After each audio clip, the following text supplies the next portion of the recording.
Olá pessoal, se você tem dúvidas sobre como fazer, como entender luz e sombra, então esse é o vídeo certo. Então antes de tudo, antes de começar a ver o vídeo, vá pegar um lápis e um papel, que é para você já ir aprendendo e já ir exercitando, porque teoria sem prática não funciona.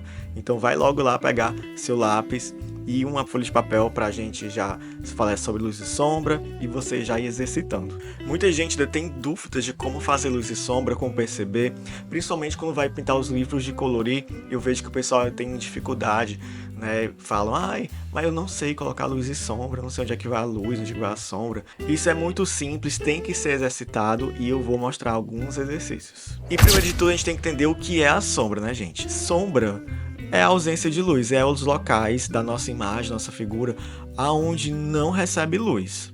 E aí isso vai variar, porque vai ter locais que recebem um pouco mais de luz, outros menos luz, outros não recebem nada de luz. E assim são formados as sombras. E através das sombras também que a gente consegue identificar as texturas dos objetos. Eu identifico uns 4 tipos de sombras, e você também vai conseguir identificá-los. Olha só, vou ajudar vocês. A primeira sombra que eu quero que vocês identifiquem é aquela sombra que ela é um degradê. Ela começa escurinha e vai ficando clara. Normalmente ela está em objetos mais redondos também no nosso rosto, na nossa testa.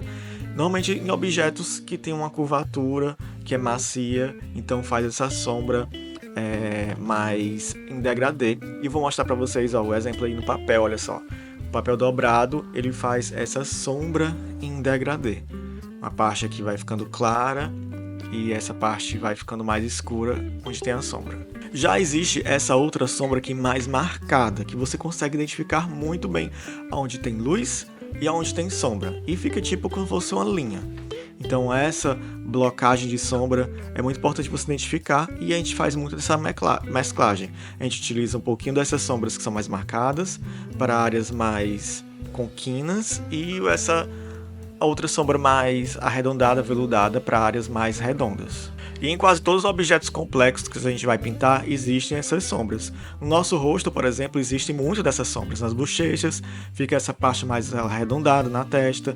Nos narizes fica essa sombra mais marcada, nos lábios, nos olhos. O outro tipo de sombra é a sombra projetada. Essa sombra que eu falei antes, ela é mais para mostrar o volume do objeto, da coisa que você está desenhando ou pintando. E a sombra projetada, gente, é a sombra que o nosso objeto faz sobre as outras coisas, né? Sobre os outros objetos. E isso é muito importante. Causa um efeito 3D muito legal, gente. Dá para perceber se o objeto está próximo daquele outro elemento, ou se está mais distante, se está mais acima, se está mais embaixo. Essas são obras projetadas e faz um detalhe muito rico no seu desenho. Às vezes a gente pinta só as sombras de volumes, mas esquece de fazer as sombras projetadas. E ela dá um efeito muito realista aos nossos desenhos, levando o nosso desenho a um outro patamar. E tem aquelas sombras totais, tipo, são lugares específicos da nossa ilustração onde não vai receber luz nenhuma, independente da luz onde esteja. Por exemplo, quando a gente vai pintar o rosto, dentro dos nossos narizes, eles são pretos, preto. Se eu fizer assim, ó, com a luz, sempre aqui dentro vai estar preto. Aqui nos cantinhos dos lábios também, sempre vai estar preto, né, quando a nossa boca fecha. Dentro dos ouvidos também sempre vai estar preto, independente de onde a luz vai entrando. Só se eu colocar uma lanterna assim dentro do nosso ouvido que fica iluminado. Mas são locais bem aqui, ó, nas entradas, aqui embaixo do cabelo, que nunca vai entrar luz.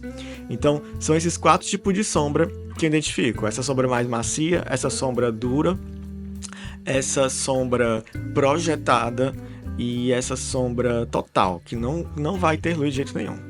Se você identificar esses 4 tipos de sombra, você já vai estar bem avançado nos estudos de luz e sombra. Afinal, quando você está estudando sombra, automaticamente você já está estudando quase a luz também, né? Porque uma depende da outra, elas são irmãs de mãos dadas. E entender sombras é fundamental se você quer aprender a pintar. Não tem como pintar bem sem ter a noção de luz e sombra, gente. Não tem como saber pintar sem saber luz e sombra, porque as cores ela possui tons.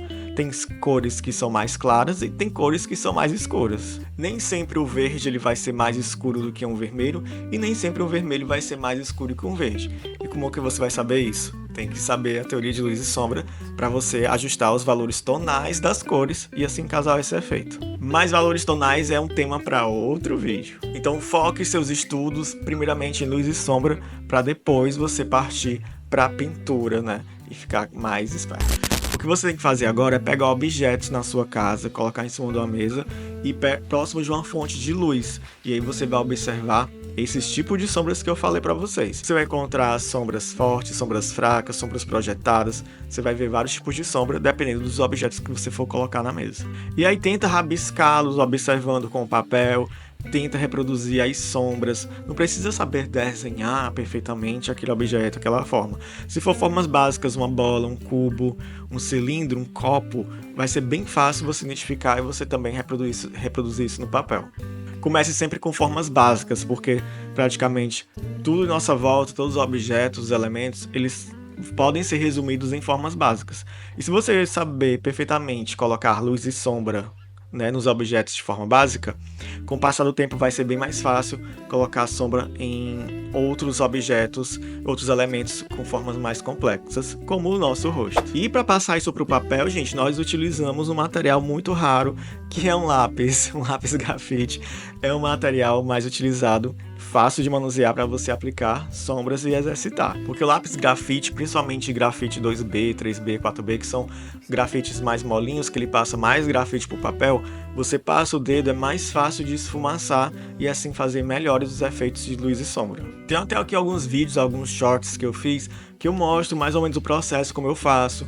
Primeiro você pode ir por partes, você pode primeiro fazer as sombras mais clarinhas, as sombras mais arredondadas, depois partir para as sombras mais duras, as mais retas, depois você vai para as sombras projetadas. Então não precisa fazer tudo de uma vez, vai fazendo camadas de sombra sobre o desenho e assim ele vai ganhando mais profundidade, vai ganhando mais realismo. E aí se você for praticando, repetindo, quando você abrir um livro de desenho, né, que já está o desenho pronto, você já vai conseguir identificar onde vai ficar as sombras, porque você já vai identificar algumas formas, tipo um ursinho que tem a cabeça redonda. Então você já vai saber onde vai ficar a luz e sombra em objetos redondos. Então pratica isso em casa com objetos, gente. Praticar observação é o melhor exercício. Depois que você fizer isso com objetos, aí começa a pegar objetos mais complexos e depois até ambientes. Observe o seu quarto, onde está a luz do quarto. Vem pela janela.